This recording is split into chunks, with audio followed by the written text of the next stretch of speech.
Amelia is a painting professor at Virginia Tech, and she's been working there for a number of years, I guess. She has a, actually she got 2 Masters of Fine Arts, two MFA degrees. She's got a Master of Fine Arts in Poetry and in Painting. Yes. And so it's kind of interesting to think about how those 2 things go together. And as we hear her talk and think of the questions we might ask her today, I think those would be an interesting couple of things to consider, that how she might take a poetic approach to her art making. She was born in Minnesota and went to school in Wisconsin. She's been, like I said, at Virginia Tech for a number of years, and spent some time in Iowa. Yes. Spent some time in Iowa. So she's here in the Blue Ridge Mountains, but has bring the experience of high lonesome plains to our area. I'd like to also know how that informs her as well. In her statement, she talks about, she makes a few words that I think are really interesting, like personal mythology. And another idea I thought was really interesting was constellations of objects, which I think is a really interesting thing. And when you look at the work here, it made me think about how one work maybe on this wall made me think about a work on the other wall, and then made me think about lines of connection that were maybe not always proceeding in a chronology, but more in a constellation, as she says. So I'll be interested to hear about that. So I hope you all have questions for her, because I think she's made some work that's very intriguing and unusual. And I also hope that you will now join me in welcoming Amelia Salisbury to come and speak with us.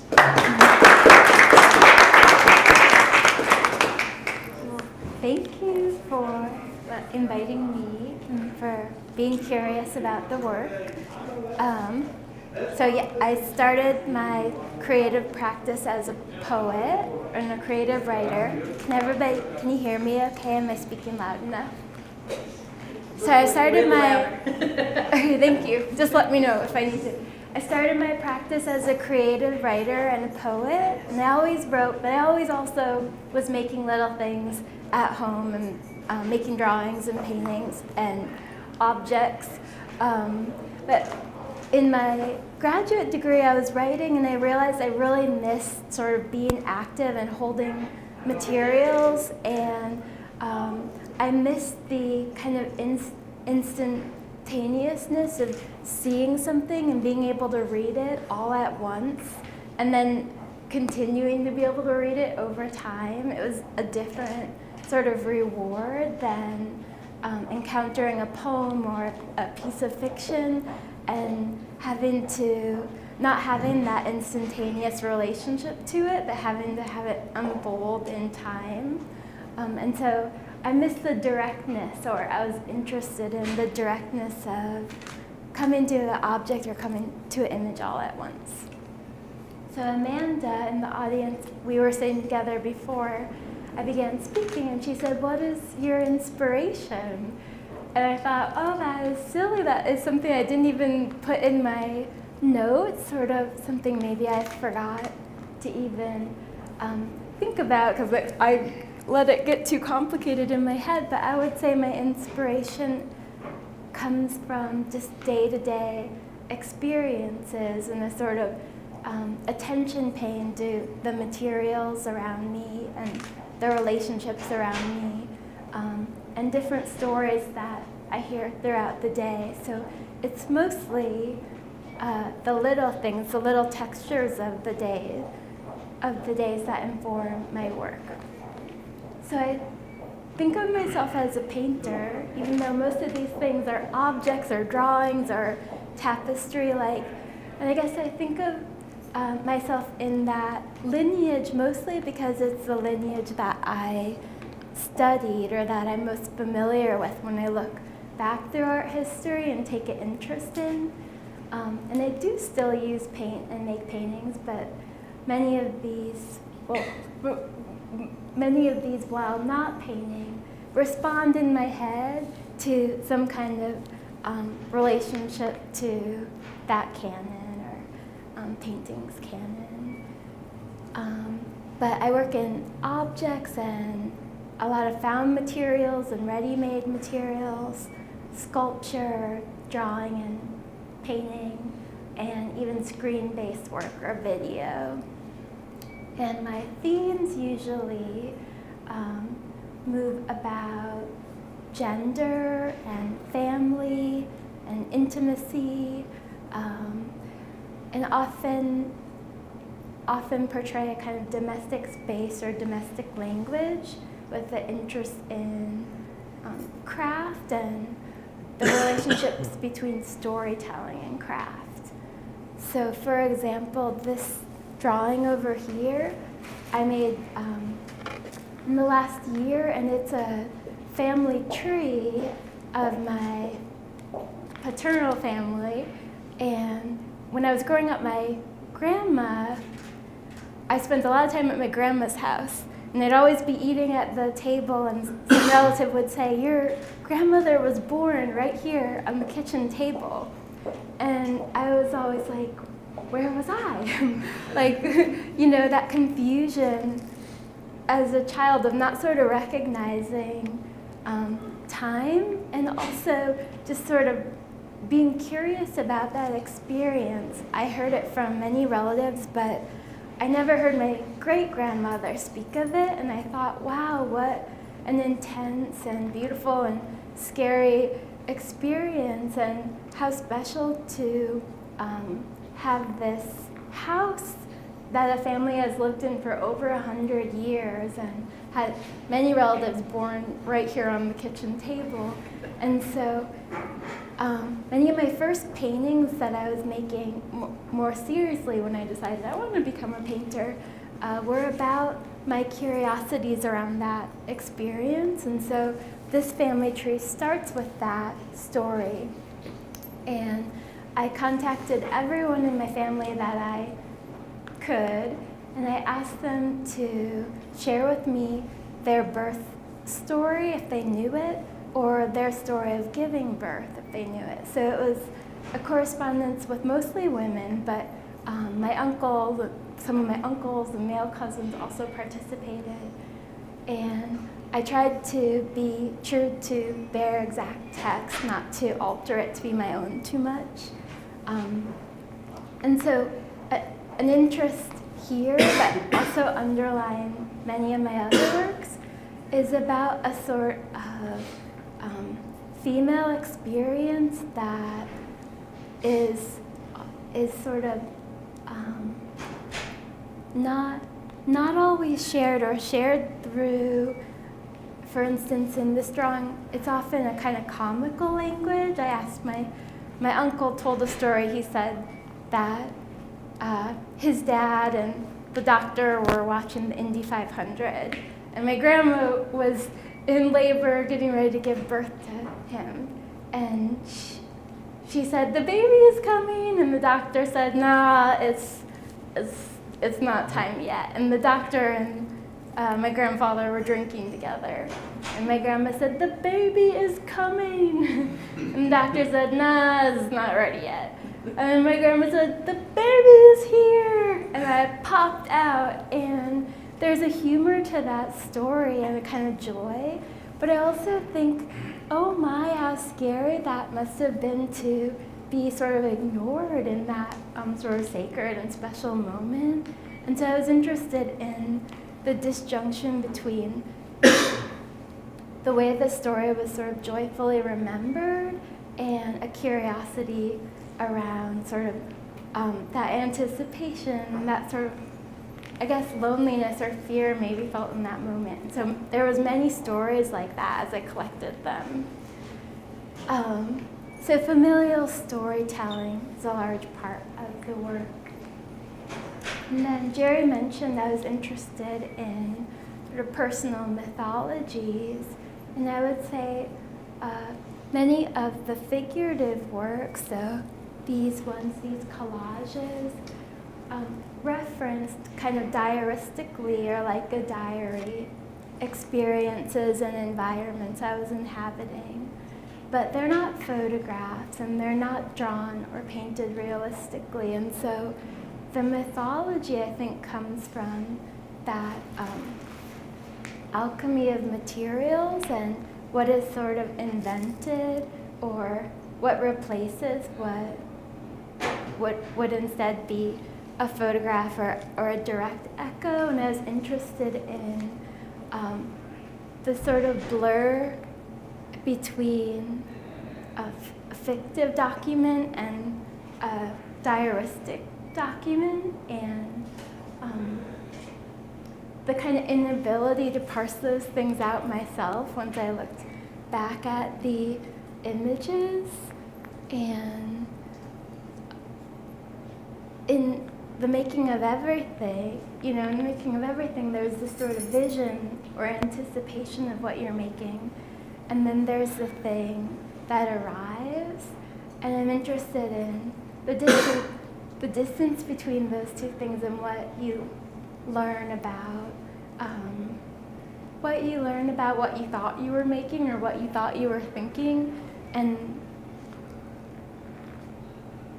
the sort of failure that is often the outcome, and the mythologies around that failure. So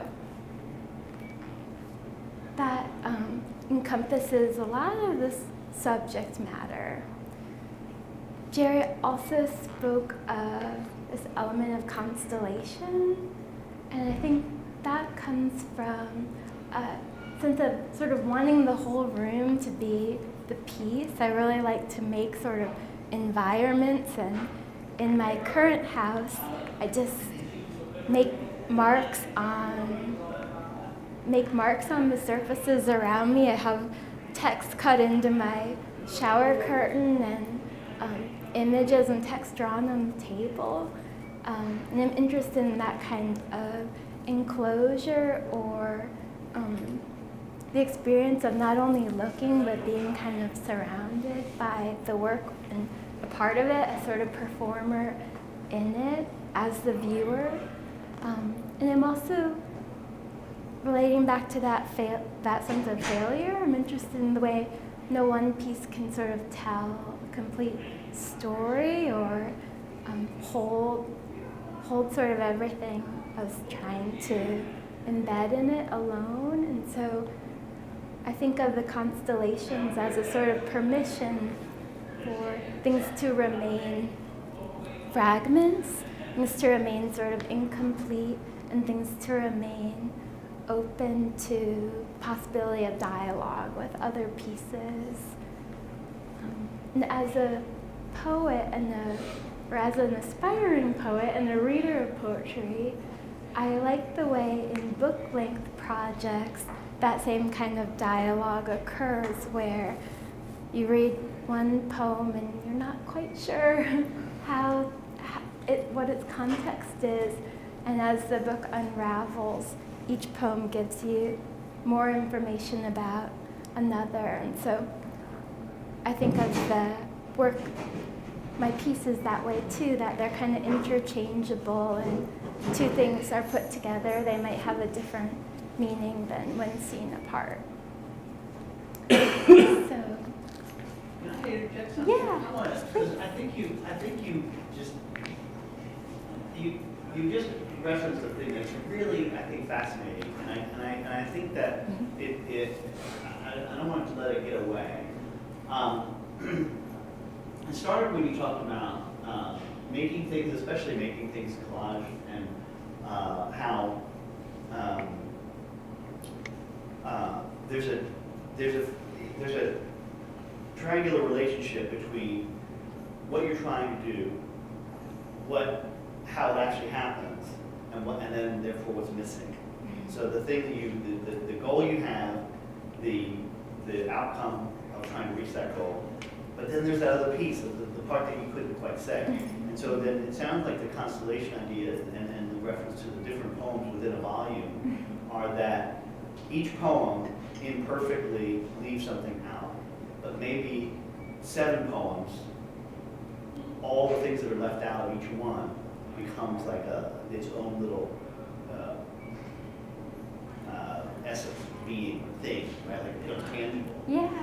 And so I was thinking about why you would use, why a person decides to use collage instead of just painting. Because like, I think it's kind of funny. I mean, even if you look at like some of the elements in like this collage, you actually drew them, but then you cut them out. And so you could have just drawn them, and just, but you draw them on a separate thing, cut it out, and then put it on. And it becomes, I wonder how that relates to words. Because especially in poetry, there's a recognition that people kind of sometimes think that words contain meaning completely, but they don't. They're never quite right. They're always an approximation of what it was supposed to be. And so, it makes me wonder about the little objects that you're arranging and how they approach being what the thing is that you wanted, but they're never really going to be quite the thing. And I just wonder about that relationship and how that, because I think that's really a fascinating thing is you're conscious of the fact that there's always going to be a part of this that is going to be left out. Yeah. It's not going to get there. Yeah. Oh, I appreciate the question, and it made me think of things I hadn't even thought about, but that make more sense to me. So I love that question. But yeah, I do tend to work in collage, in part because the thing remains really flexible, and I can keep playing, and I can sort of animate it in process. Another aspect of the collage is that you're cutting things out, and you have this big pile of scraps. I like to call it my nest. Sometimes I just sit inside of this big nest of scraps, and oftentimes the thing I think I'm cutting out is the thing that I end up not using, and instead it's like the discarded scrap that becomes more interesting.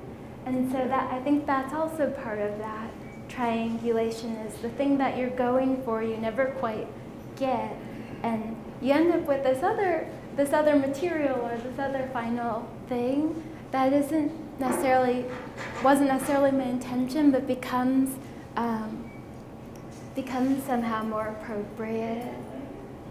And by the process of aiming for this, you find yeah, that, exactly, right? yeah. And I like the way you spoke of words, and sort of as a poet, you're rearranging words and feeling for just the specific texture of the language or the meaning. And I think I'd never thought of that before, but that is sort of that same thing I'm feeling as I sift through material. Because they're like collage pieces because they already exist. Yeah, You exactly. have the word and you have to use it somewhere. Yeah. That's what I was thinking. Well, I derailed you. We're going to talk about materials, I think. Were we going to talk about? Well, a couple processes I use a lot, right? I've used here and then these various collages involve monoprinting and sort of transferring from digital materials. And I became interested I'd heard a retelling of a mythology around painting's beginning, which was recorded in 81, like the sort of birth of painting. Oh, okay. A mythology recorded in Pliny the Elder's Natural History, which is sort of this really old encyclopedia almost. And the story was about this potter's daughter in Corinth, Greece. And do you guys know the story? The daughter's sweetheart was getting ready to go to war, and she was distraught about that loss. And so her father held a lamp, and she traced the profile of her sweetheart's face on the wall. And in this encyclopedia, or this mythology, that was the birth of painting. And then the father, and I loved it that it was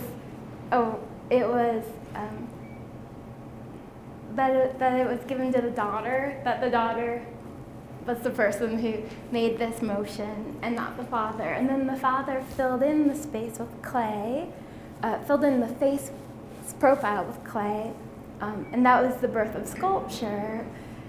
And some things I loved about this story was the relationship to memory and the relationship to like certain kinds of processes like casting and silhouettes or profiles and indexical marks that all are a kind of language or device that speak of something that was once there and is now gone. So the outline of the face speaks of the sweetheart, but only in his absence. And the built-up clay is like an indexical mark or a cast, sort of speak of something that was present that's now absent.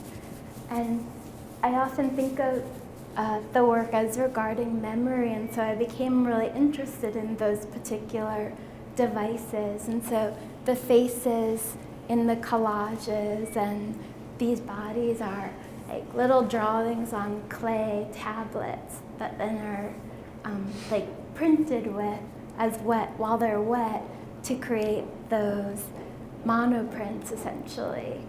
Is that how that sounds as well? Yeah, these are handkerchiefs, yeah. So, and I like the way each time, they're monoprints, but sometimes I can get 5 or 6 prints out of them. I like the way each time it's a little different, and I like the removal of the hand or the sort of indirect mark as opposed to the direct mark, because I've always been a little uncomfortable with my own hand and felt like it wasn't quite what I'd hoped it could be, but that printing method gave me some sense of permission to just let the mark be what it was. And I would say that collage in general does that too. There's less emphasis on the line I draw and more organic, seemingly more organic opportunities. But I don't think that's true, but for my self-editor, it feels true. So I was also making some videos and other the clothing items are, many of them are really white or really sort of not transparent but almost transparent, and I sort of envision them eventually in a sort of light and shadow show that makes use of that casting element, a projected element. So that's where the light boxes also come in, but the interest of not only the subject, but how the mark is made, like became important to me in some of these bodies of work. So, just to go over that information another time, I think it bears reviewing, because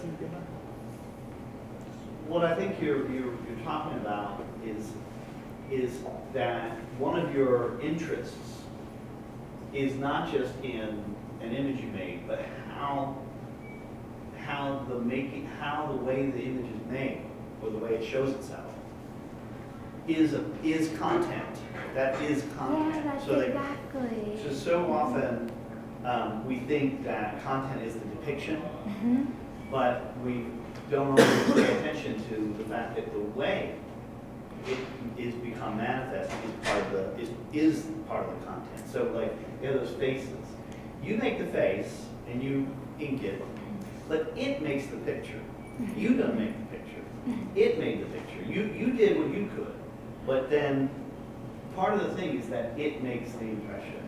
And so then the blouses, the tops, when you talk about maybe having them sometime in a show where there will be projected light through them, then again, the image that becomes projected on the wall will be the image that they make, not the image. You might have made this, but this makes its own thing. And then the light boxes, similarly, you make the components, but the components make the image, and the light makes the image. Yeah. And so that's a consideration. And I even thought about this one too, when you talk about how the image is in the absence of things. So like that's I don't know what that is. Is that clay or some kind of? It's just layers of paint Layers on of top paint. of each other. But the image that Yeah. comes is because of what's been taken away. Exactly, It's not what's reductive. there, it's what's Yeah. not there that makes the Mhm. image. And so I think that's, I think that's a really fascinating thing to think about in art making, and that is that the content comes from, it doesn't just come from the thing. It comes from, sometimes it comes from the thing that's not there. I mean, because that's another thing about those masks, I think of those like mask things, is that they're not even here. They're not, they left an impression, but the things that make left the impression are gone. Or they're not here. Yeah. I don't know. But I think that's, I just love that, especially for, I'm glad you made your artwork references that kind of stuff, because I think it's so important for students, it maybe the first time they're exposed to an idea like that, that it's not, that it's not only, it is still the image, but it's another thing too.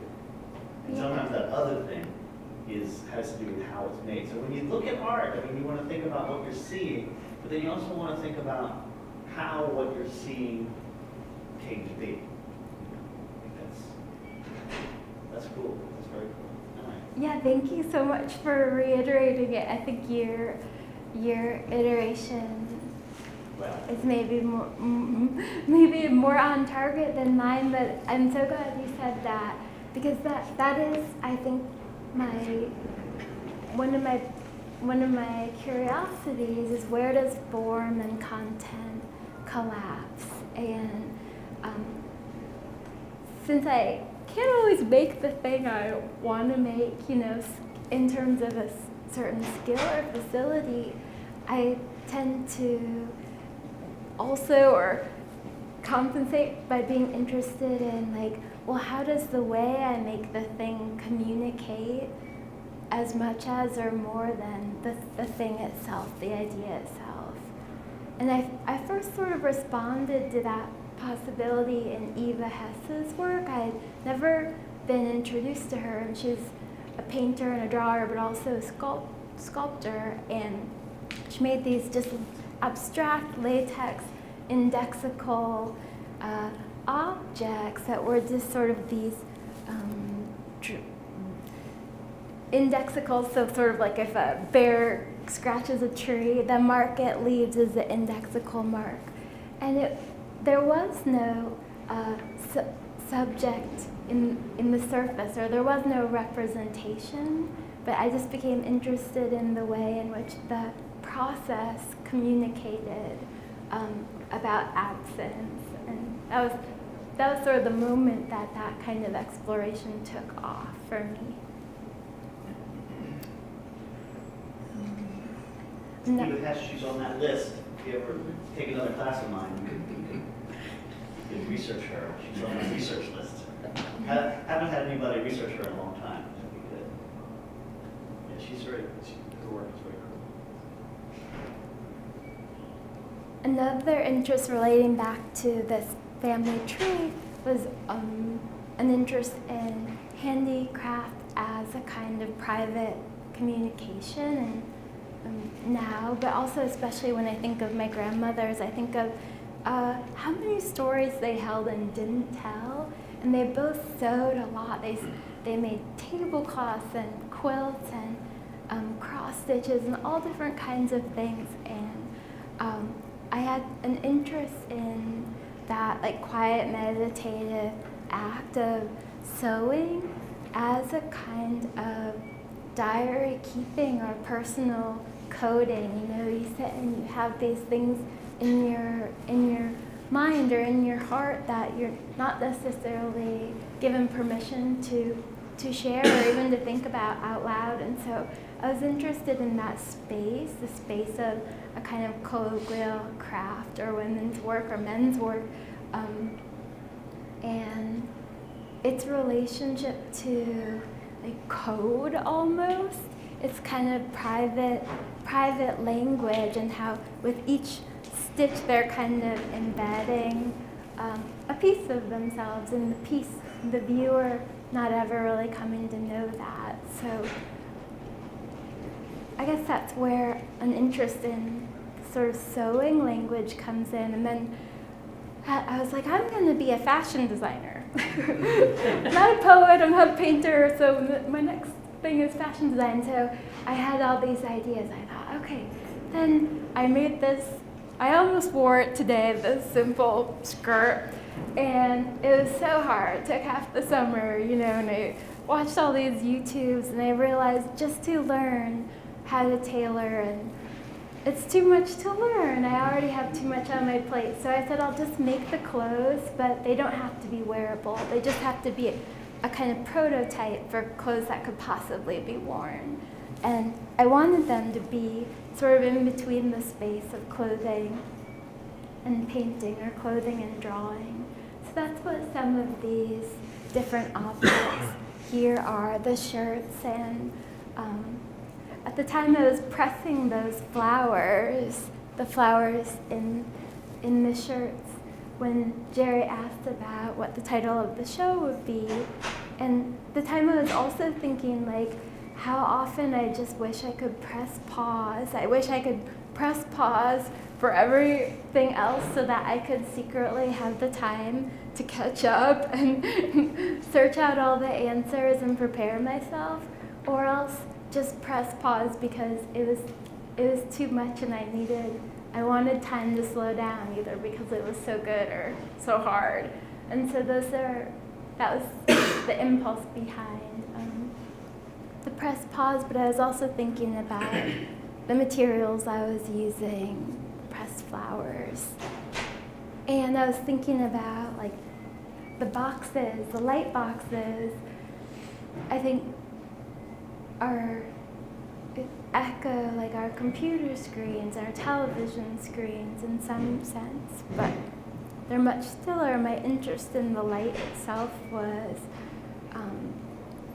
just as another material, and a kind of spiritual material.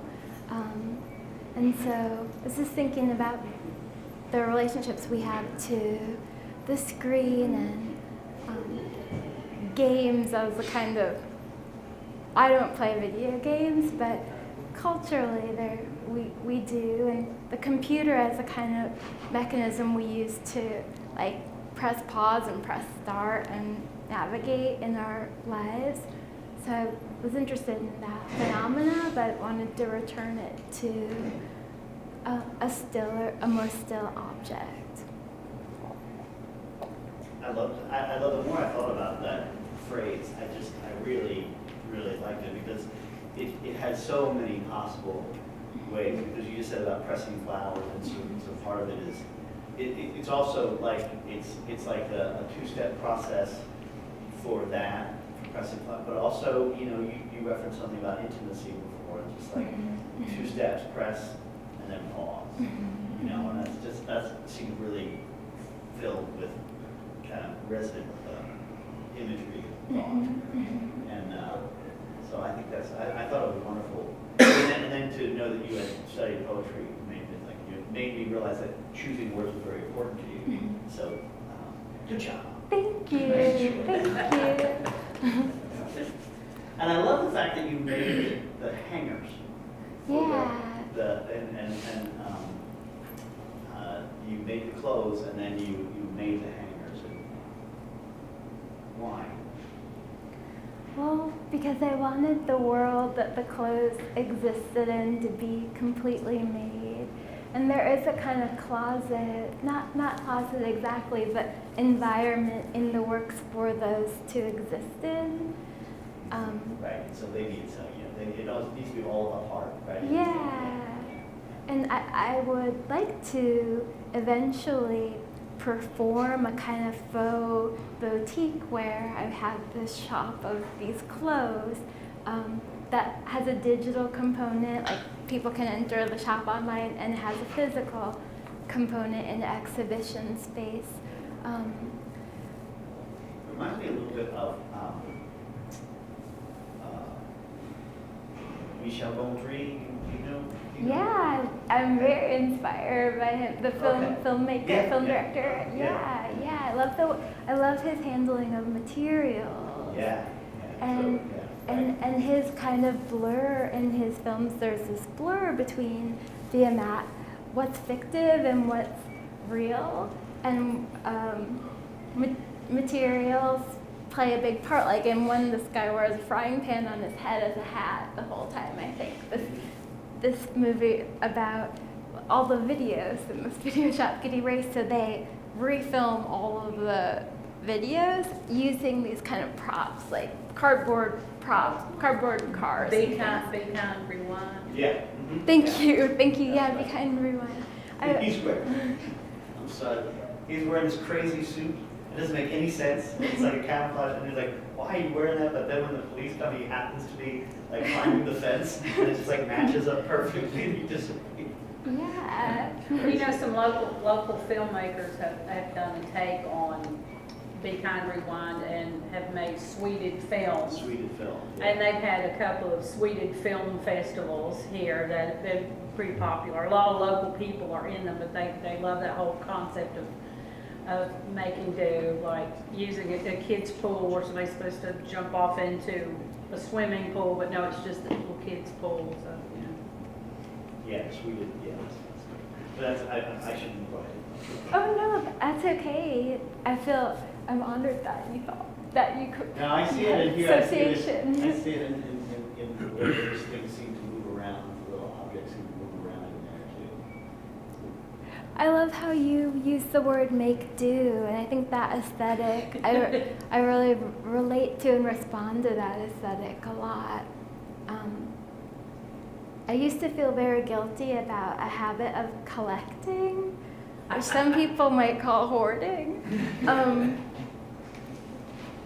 just because it took up space, but that is something that I think informs this work a lot, and some of the things I collect are just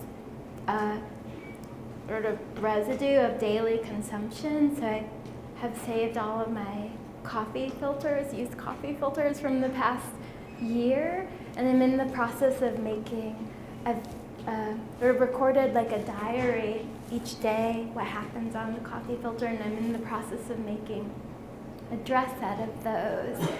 And I also love to go to the thrift store and collect like tablecloths and pot holders, and I'm often so astounded by like what's abandoned, especially the handmade, and often there's children's work, and so a new sort of process I've undertaken is recording all of the elements I collect in a kind of like I'm thinking of it as a reverse general store log. So instead of keeping track of like what's sold, I'm keeping track of what I collect and buy, and then recording how they come together in clusters and different works, and I'm interested in the sort of interplay between the consumerism and the generative impulse. Like, you know, you have these things coming in and these things going out, and they're transformed. The initial materials are hopefully transformed, but also hopefully carry with them some history, some previous history that is unknown to me, but perhaps felt in by the viewer.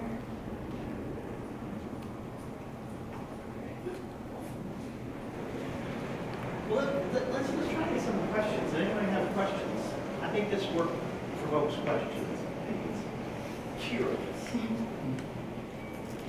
The apron over there, was that kind of inspired by your grandmother? Did she have like chop sack aprons or table dish towels or things like that? Or what was your thinking behind the... It wasn't directly inspired by her, but certainly a make-do sensibility, or like let's use what we have. And what do we have? Well, we have whatever it is. So that's why I like to collect. Like, I've collected all my Gatorade wrappers. I drink a Gatorade every day from the last year. Like, sort of like, what can we make with these things? And my grandmothers were both definitely like that.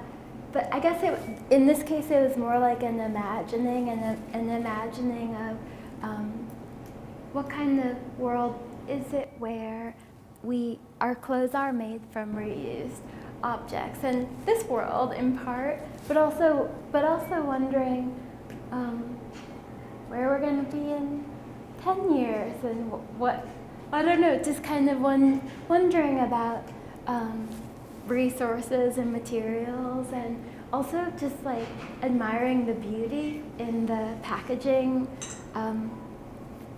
and wanting to borrow from it and appropriate it.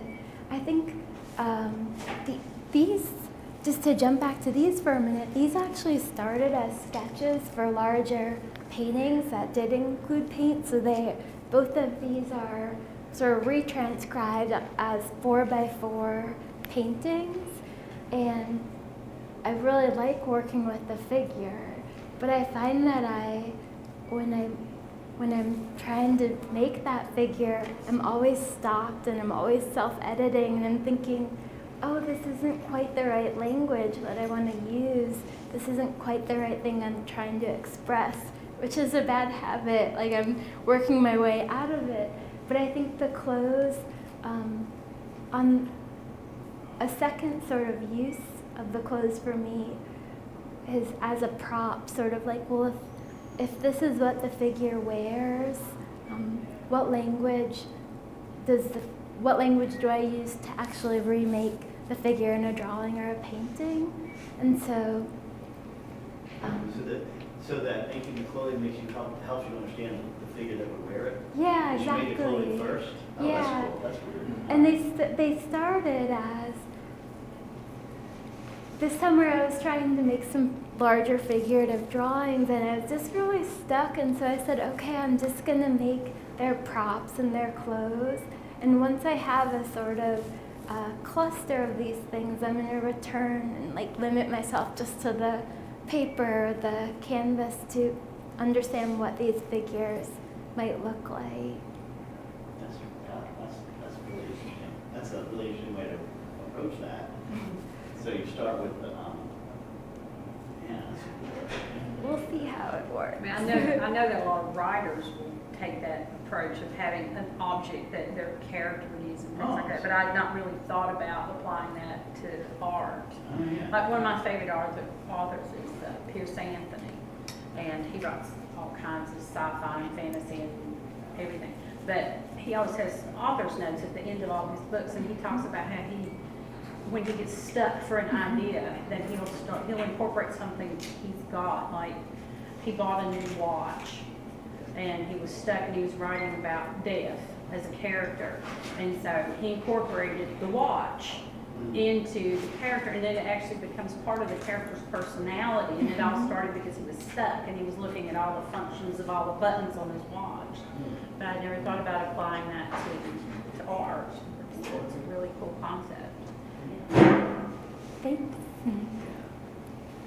I'm interested in the blouse over there, Yeah. the top with the stitching on it, and tried to read some of it to see if there was how much of a story was there within it.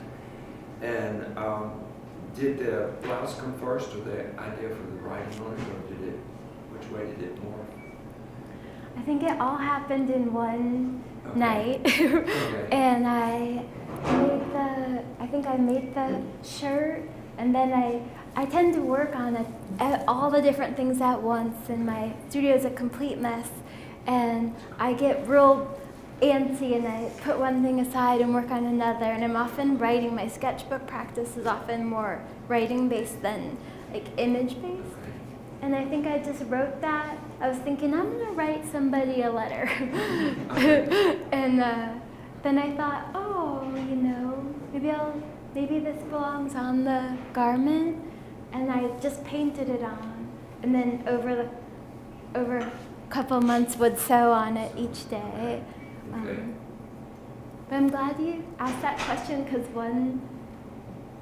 one thing that I think is true of many of the garments is there's kind of a limit of a sort of day-long work process. And that started with the backpack. I needed a Halloween costume by 3, and it was noon, and I was like, oh my gosh, what will I be? And I made this kind of I don't know, cardboard warrior, backpacker costume. And I thought to myself, wow, when I had that really short deadline, I really like how little I edited myself. And I really like that just sort of direct, like make it and leave it and it's done.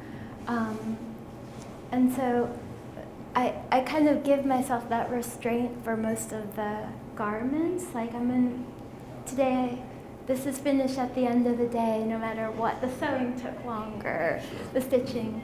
But I like that directness, and I think if I don't give myself that really strict limitation, I call my process, I think of, it just becomes a sideways process where I start here, and then the next day I'm like working on the same thing, but I change the direction, and a whole year could go by with nothing tangible that I can show because it just keeps flipping. And so that I can really relate to. It's like you have so many ideas swirling in your head, and you light on one for a little while, and then tomorrow it's something else. Yeah, exactly. When doing art, I find that you talk about editing yourself. I find that I do that. I will just keep trying to get it perfect, and like I really am bad. Like if I try to do a painting of a person's face, then I find myself trying to fix things, and then you've lost. You don't have that person anymore. You have something else. Yeah. So, I really relate to that. And I think it's really easy to be interested in other people's small failures. It's really easy to love them and say, oh, this is where it's at. I'm so glad you didn't get this exactly right. But it's really difficult to recognize that when to leave it, like in your own work, you know. Yeah. When to leave it alone. Yeah. I have more of a comment than a question. I just find it fascinating that most of this has to deal with history in general. Just your personal history and the idea of a constellation and the creation of a universe, and the idea that we don't know everything about the universe because the universe is still expanding as we go, but we don't know what happened in the past of the universe either. And earlier, a few days ago, Mr. Bannon, we were talking about it felt like a very scrapbook atmosphere. And even in a scrapbook, not everything's put in there. And you were talking about how you edit yourself and how you take certain things out and you change the way you want to express them. And I think that's from the idea that some things aren't meant to be said, but thought about. And I think the idea that you made the hangers specifically for the clothing, and because it feels like they're from different times in general. It just feels like when you asked your relatives how they were born, you learned more history. That clothing looks like for a middle schooler, that one looks like for a high schooler, that one looks like for a young girl. So it feels like we're advancing through your personal universe, and everything relates to each other, but they're not the same. And something that really struck me was when you said, it's not what's there, it's what's not there that makes the content. So I just found that interesting. Yeah, thanks for sharing that.